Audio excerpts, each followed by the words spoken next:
आज की इस वीडियो में हम लोग देखने वाले हैं यात्रियों के नज़रिए, मतलब हिस्ट्री 12th क्लास के हिस्ट्री का चैप्टर 5 के जितने भी ऑब्जेक्टिव क्वेश्चंस हैं जो एनसीईआरटी से लिया गया है। ये क्वेश्चन बहुत ही महत्वपूर्ण होने वाला है। ठीक है, तो हमने इसके पहले पार्ट 4 तक अपलोड कर दिया है। ठीक है, जिसमें बहुत से महत्वपूर्ण ऑब्जेक्टिव क्वेश्चंस को मैंने विथ एक्सप्लेनेशन के साथ बताया है। ठीक है, तो अभी तक वो आप वीडियो नहीं देखे हैं तो जाके आप देख सकते हैं, प्ले लिस्ट में उसका वीडियो दिया गया है। ठीक है, तो आज का जो जो हमारा ये सेशन है, ठीक है, जो सेमिनार है, इसमें हम लोग एनसीईआरटी के जो चैप्टर 5 है ना, यहाँ पे यात्रियों और उनके नज़रियों चैप्टर का नाम है। इसके बाद जितने भी ऑब्जेक्टिव क्वेश्चन हैं उनको आप विथ एक्सप्लेनेशन के साथ देखने वाले हैं। ठीक है, तो इसमें आपको 20 ऑब्जेक्टिव क्वेश्चंस देखने को मिलेगा। ठीक है, कितने ऑब्जेक्टिव क्वेश्चन? 20 with explanation. तो आपको इस चैप्टर में पढ़ना क्या है वो हम पहले आपको समझाते हैं। देखिए, इस चैप्टर में आपको पढ़ना होता है कि जितने भी वो शासक हुए थे ना भारत में या भारत से बाहरी एरिया में, वे सब के सब एक ऐसे लेखक, ऐसे दार्शनिक रखे हुए थे जो अपने अपने बातों को उनसे लिखवाया करते थे। ठीक है, जिसमें अल बिरूनी था, ठीक है, फर्रुख सियर था, ऐसे करके बहुत से, इब्न बतूता था, है ना, बहुत से ऐसे लेखक या उसको बोलते हैं जो जितने भी ग्रंथों को लिखा करते थे, उन सब के बारे में आपको पढ़ना है। ठीक है, जैसा हमने पिछले वीडियो में बताया है कि एक ऐसा राइटर जिसने भारत में रहकर इंडिका पुस्तक को लिखा था, उसका नाम क्या है? आप बताइए कमेंट बॉक्स में, हम आपसे जानना चाहते हैं, क्योंकि मैंने इसके पहले वीडियो में बता रखा है। यदि आप उस वीडियो को अभी तक नहीं देखे हैं तो जाकर देख सकते हैं, और कमेंट बॉक्स में ज़रूर रिप्लाई दीजिएगा कि भारत में रहकर इंडिका पुस्तक को किसने लिखा था। ठीक है, ये आपको बताना है। तो आइए देखते हैं, यहाँ पे आप कुछ कंडीशंस है कि जितने भी चैप्टर्स हैं ना, उन सब चैप्टर्स का विथ एक्सप्लेनेशन के साथ वीडियो दिया जाएगा। ठीक है, और हर चैप्टर से वीवीआई एमसीक्यूज दिए जाएंगे जो एग्जाम 2023 के लिए अप्लीकेबल होगा। ठीक है, आपको अगर पीडीएफ इन सभी ऑब्जेक्टिव्स क्वेश्चन का पीडीएफ चाहिए तो आप इस नंबर पे व्हाट्सअप कर सकते हैं। ठीक है, तो आइए देखते हैं कि इसमें जितने भी क्वेश्चन हैं उनका क्या मतलब निकलता है, और उनके जितने भी एक्सप्लेनेशन हैं सबको हम देखने वाले हैं। तो एक नंबर क्वेश्चन दिया है कि किताब उल हिंद की रचना किसने की थी? किताब उल हिंद एक ऐसा ग्रंथ है जिसके राइटर कौन थे, इसको आपको बताना है। तो ऑप्शन में दिया है महावीर, ठीक है, फर्रुख अब्दुल्ला या अल बिरूनी या इनमें से सभी। तो किताब उल हिंद जो भारत में रहकर लिखा गया है, हिंद मतलब हिंदुस्तान से समझ सकते हैं आप। ठीक है, तो इस किताब के राइटर जो है, लिखने वाले का नाम, ठीक है, अल बिरूनी है। क्या नाम है? अल बिरूनी।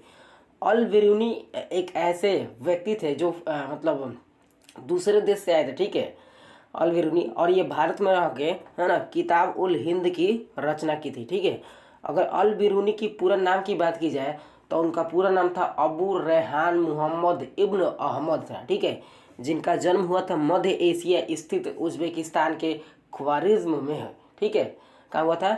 मध्य एशिया के स्थित उज्बेकिस्तान है, जो आपको पाकिस्तान के आसपास मिलेगा, और किर्गिस्तान या कजाकिस्तान के आसपास में आपको मिलेगा। ठीक है, देश है, उस देश में एक ख्वारिज्म जगह है, वहाँ पे इनका जन्म हुआ था 973 ईसा पूर्व में। ठीक है, और वे जो थे एक ईरानी मूल के थे, समझ रहे हैं, मतलब ईरानी कंट्री के थे, जिनका नाम था, पूरा नाम था अबू रेहान मोहम्मद इब्न अहमद।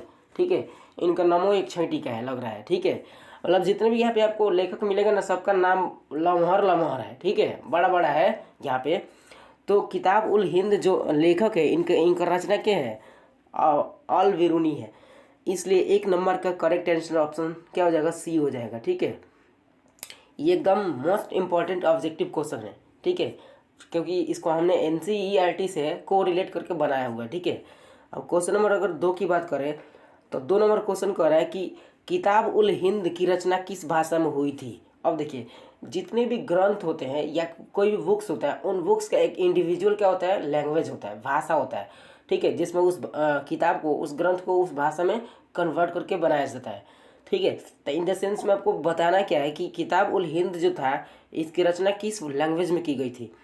तो इस भाषा की लैंग्वेज जो थी, मतलब इस किताब की लैंग्वेज जो थी ये अरबी भाषा में की गई थी, क्योंकि ये अरब कंट्री से रिलेट करते थे, इसलिए इसको अरबी भाषा में लिखा गया था। बाद में भारत के जितने भी और विद्वान थे, ठीक है, इस किताब उल हिंद की जो अरबी भाषा में लिखा गया था इसको हिंदी में भी ट्रांसलेट किया गया है, ठीक है, और संस्कृत में भी ट्रांसलेट किया गया है, ठीक है। बशर्ते इसको मुख्य रूप से बनाया किस भाषा में गया है, तो अरबी भाषा में बनाया गया, ठीक है, जो अल बिरूनी के द्वारा बनाया गया, ठीक है। तो किताब उल हिंद जो है इसकी रचना किस भाषा में किया गया है, तो अरबी भाषा में किया गया है। इसलिए 2 नंबर का करेक्ट आंसर क्या हो जाएगा, ऑप्शन बी, ठीक है। क्वेश्चन नंबर 3 कह रहा है कि इब्न बतूता का जन्म कहाँ हुआ था। अब देखिए दोस्तों, तो ये जो इब्न बतूता जो थे ना, ये दूसरे ऐसे राइटर हैं जो अल बिरूनी के साथ, मतलब ये भी यहाँ पे आए थे, ठीक है।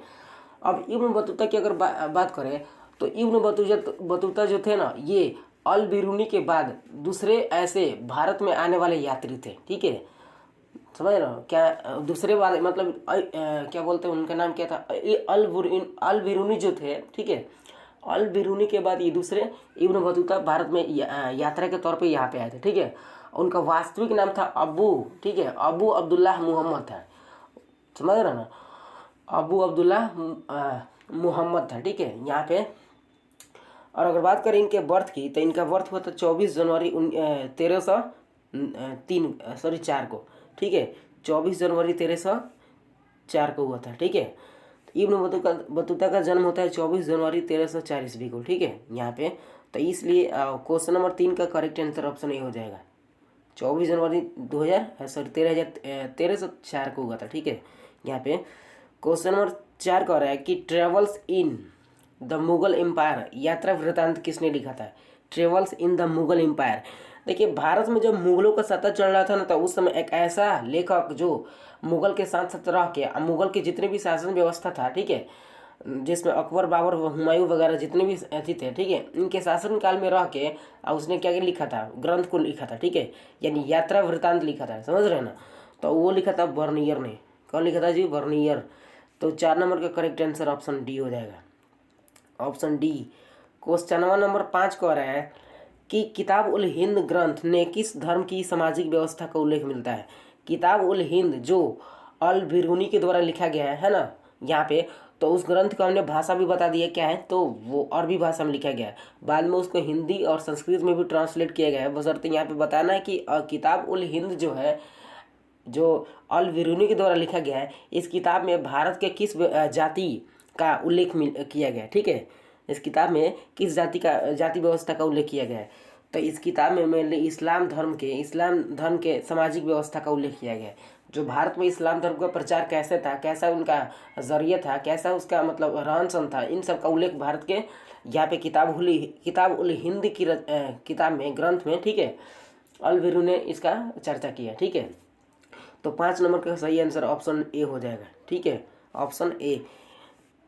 क्वेश्चन नंबर 6 की बात करें तो 6 नंबर कह रहा है कि अल बिरूनी किस सुल्तान के साथ भारत आया था, ठीक है। अल बिरूनी जो था भारत में किस सम्राट के साथ भारत में आया था, तो मोहम्मद गजनवी के साथ आया था, ठीक है। किसके साथ आया था, मोहम्मद गजनवी, ऑप्शन ए सही हो जाएगा, मोहम्मद गजनवी के साथ भारत में आया था, ठीक है, अल बिरूनी। क्वेश्चन नंबर 6 की बात करें तो 6 नंबर क्वेश्चन कह रहा है कि यूक्लिड कौन थे। यूक्लिड आपने 10 क्लास के मैथमेटिक्स में जरूर पढ़ा होगा, यूक्लिड विभाजन प्रमेय का या यूक्लिड विभाजन एल्गोरिथम, तो उसके अनुसार आप इसका आंसर जरूर बता सकते हैं। तो मैथ को हम लोग हिंदी में बोलते हैं गणित, गणित के अंदर काम करने वाले जो साइंटिस्ट होते हैं या जो ज्ञाता होते हैं उनको गणितज्ञ बोला जाता है। इसलिए यूक्लिड एक यूनानी गणितज्ञ थे, मैथमेटिकल टर्म को समझाने वाले थे, ठीक है। आपने अगर 10 क्लास में पढ़ा है ना, तो यूक्लिड विभाजन प्रमेय का फॉर्मूला आप कमेंट बॉक्स में जरूर प्रिंट कीजिएगा, ठीक है। मैं देखना चाहता हूँ कि कितने विद्यार्थी थे जिन्होंने 10 क्लास में यूक्लिड विभाजन प्रमेय का अच्छे रूप से अध्ययन किया था। तो कमेंट बॉक्स में आप जरूर रिप्लाई दीजिएगा, हम वेट करते हैं, ठीक है। तो 7 नंबर का करेक्ट आंसर ऑप्शन डी हो जाएगा, ऑप्शन डी। क्वेश्चन नंबर 8 कह रहा है कि इब्न बतूता किस सुल्तान के साथ के शासनकाल में भारत आया था। इब्न बतूता जिसका जन्म हमने बताया था कि 1304 ईस्वी में हुआ था, ठीक है, ईसा पूर्व नहीं ईस्वी में हुआ था, ठीक है। यहाँ पे। तो ये भारत में किस सुल्तान का शासक था जिस समय ये इब्न बतूता भारत में आया था? तो यहाँ पे गयासुद्दीन तुगलक जो थे ना, इनके शासनकाल में इब्न बतूता जो था ये भारत आया था, ठीक है, गयासुद्दीन तुगलक, है ना। क्वेश्चन नंबर 8 का करेक्ट आंसर हो जाएगा ऑप्शन ए, ऑप्शन ए। तो 8 नंबर का जो करेक्ट आंसर होगा ऑप्शन ए हो जाएगा, ठीक है। गयासुद्दीन के शासनकाल में इब्न बतूता भारत में यात्रा करके आया था, है ना। क्वेश्चन नंबर अगर 9 की बात करें, अगर क्वेश्चन नंबर 9 कह रहे हैं कि रिहला के लेखक कौन? रिहला एक किताब है, ठीक है, जिसके लेखक कौन है ये आपको बताना है ना। तो रिहला के लेखक जो ऑप्शन में दिया है इब्न बतूता है ना, या फिर यहाँ पे दिया अबू इनाम या अबू जुजाई दिया है, ठीक है। तो रिहला के जो लेखक थे ना इब्न बतूता थे। कौन थे? Ibn Battuta. यानी क्वेश्चन नंबर 9 का आंसर सही हो जाएगा ऑप्शन ए, ठीक है। रिहला के लेखक कौन है? तो इब्न बतूता है, ठीक है। क्वेश्चन नंबर 10 कह रहा है कि अल बिरूनी के अनुसार लकड़ी की बनी आदित्य की मूर्तियाँ किस नगर में स्थित थी? देखिए, आदित्य का मतलब हो गया सूर्य।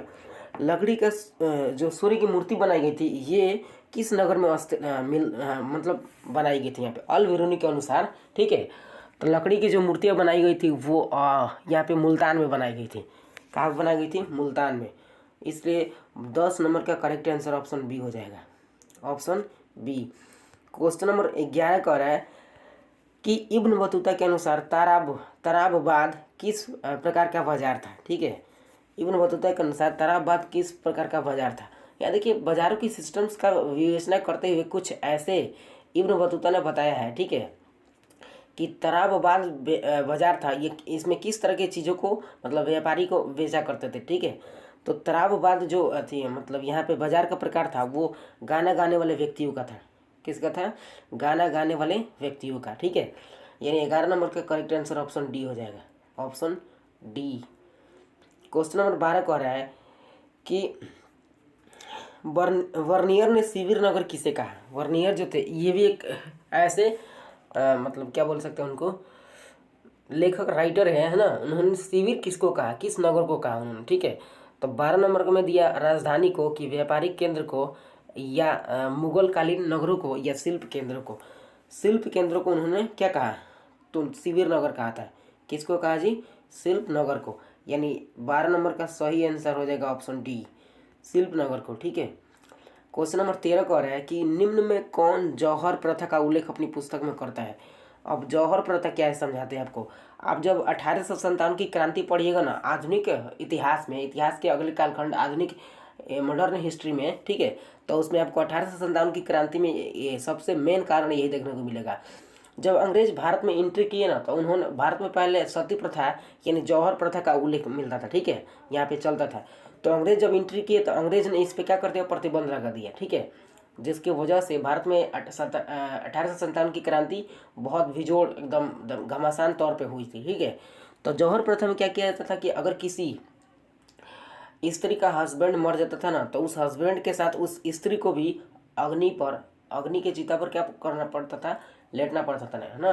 तो इस पर अंग्रेजों ने क्या कर दी? बैन यानी रोक लगा दी, जिससे भारतीय समाज में एक अपमान के तौर पर समझा गया, ठीक है।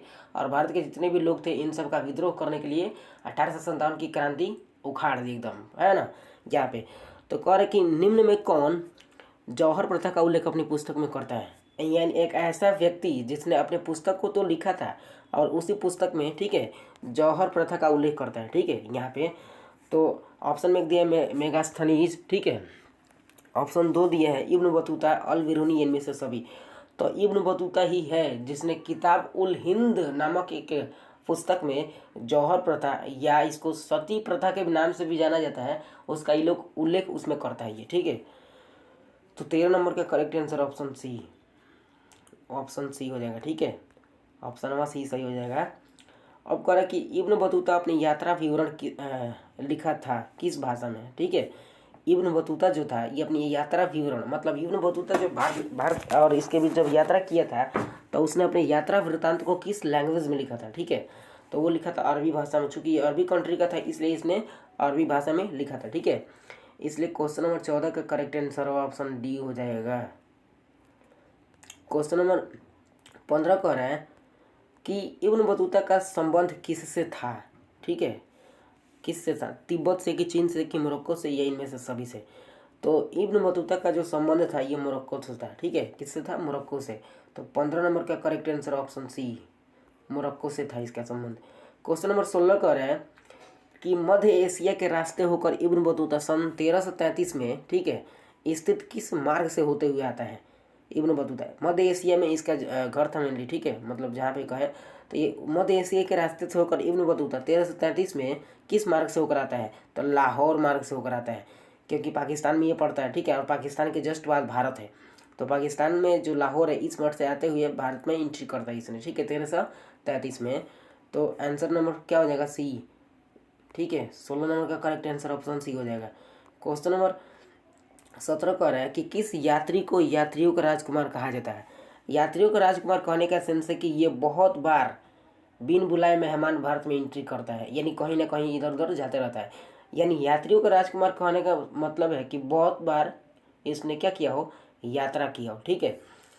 तो वो कहा जाता है हुएन सांग को। किसको कहा जाता है, हुएन सांग, ठीक है। यात्रियों का राजकुमार हुएन सांग को कहा जाता है। एकदम most important VVI objective question है, ठीक है, ये पूछे ही जाने वाले एकदम।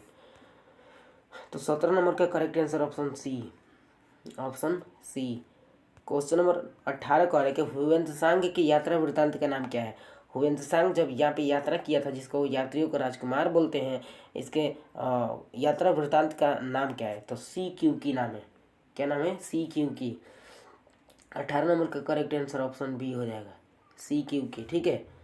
क्वेश्चन नंबर 19 कह रहा है कि मध्य युगीन यात्रियों का सरताज किस यात्री को कहा जाता है, ठीक है। कह रहा है कि मध्य युगीन यात्रियों का सरताज, ठीक है, किस यात्री को कहा जाता है, तो मार्को पोलो को कहा जाता है। किसको कहा जाता है, मार्को पोलो, ठीक है। 19 नंबर का correct answer option C, Marco Polo को सरताज यात्री के नाम से भी जाना जाता है। क्वेश्चन नंबर 20 कह रहा है कि इब्न बतूता कहाँ का निवासी था, ठीक है। इब्न बतूता कहाँ का निवासी था, तो इब्न बतूता जो था ये एशिया, मध्य स्थित एशिया का क्या था, एक निवासी था, ठीक है। अफ्रीका नहीं, यूरोप नहीं, और नहीं अमेरिका, एशिया स्थित वहाँ का निवासी था, यानी मध्य एशिया में ही मिल रही, ठीक है। तो 20 नंबर का करेक्ट आंसर ऑप्शन बी हो जाएगा। 21 नंबर क्वेश्चन कह रहा है, और ये लास्ट क्वेश्चन होगा इस चैप्टर का, ठीक है। कौन यूरोपियन यात्री पेशे से चिकित्सक था। कोई ऐसा यात्री था यूरोपियन, यूरोप का था मेनली, जो चिकित्सक था यानी डॉक्टर था, ठीक है। तो वो थे कौन, यहाँ पे वर्नियर थे। कौन थे, वर्नियर। 21 नंबर का करेक्ट आंसर ऑप्शन डी हो जाएगा, ऑप्शन डी। तो आज के इस सेशन को यहीं पे समाप्त करेंगे, लेकिन इससे पहले हम आपको बोलना चाहेंगे कि यदि आप इस वीडियो को मतलब इससे पहले जितने भी वीडियो हैं उनको भी आप देखिए, ठीक है, ताकि वो आपसे आपके जितने भी यहाँ पे हिस्ट्री के जितने भी ऑब्जेक्टिव क्वेश्चन है वो आपको रिकवर हो जाए। ये आपका चैप्टर 5 था। अब चैप्टर 6 की आप कोशिश करेंगे कि उसका भी हम जल्द ही वीडियो अपलोड करने वाले हैं, यानी हर चैप्टर के अनुसार अपलोड करने वाले हैं। और यदि आपका पॉलिटिकल साइंस भी है तो आप कमेंट बॉक्स में हम और ज़रूर रिप्लाई दीजिएगा, है ना, ताकि उसके भी जितने भी ऑब्जेक्टिव क्वेश्चन हम उसको बनाने का प्रयास करेंगे।